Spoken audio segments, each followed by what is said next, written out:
New data just debunked the narrative that plenty of high-profile black women and some black men have bought into for years. The notion that black women out-earn black men. And when I say new data, it's really not new. It's always been there. Just someone had to put it on a nice, shiny, colorful chart for black people to look at it. Now compare and contrast the data to the words that are coming out of Eboni K. Williams' mouth.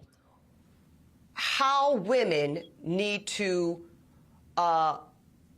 position ourselves so that we can create and not build, when some of us, quite frankly, feel that the men that are available to us, they are not positioned to protect nor provide because of some of the statistics we just talked about. They're not earning the incomes. They're not having the resources, and some of them are not even showing up in the leadership. Said it once, I'll say it again.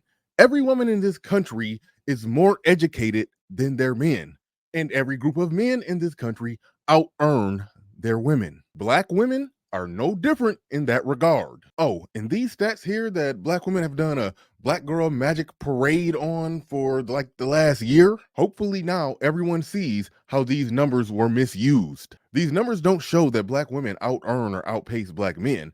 It only shows that black women are more single than black men because black men are more married than black women. The individual categories are higher because the overall totals are higher. Married men make more than non-married men by a significant margin, but earnings are not a major predictor of female marriage, which means this data is looking at black people without the best of black men in terms of earnings being included into the data.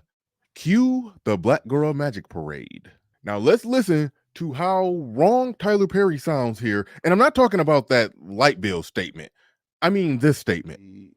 In our society right now, black women are making a lot more money for the most part than black men, right? There are a lot of black men who are successful, but for the most part, black women are making the money. So now Kendra G and Rebecca Lynn Pope are next, but I gotta point this out about what Tyler Perry said. So many people just flippantly say that black women out-earn black men to the point that it's turned into something that you could just say as an insignificant, unchallenged afterthought, just a statement of fact, common knowledge that everybody already knows. You just throw it out there and nobody blinks or bats an eye. And even though we made the data bright and shiny, we're still going to see a lot of videos like this. What do you think the challenge is that women are having, black women in particular, when it becomes to becoming a wife? Keeping it 100, yes. There's not enough eligible black males who fit the needs of black women.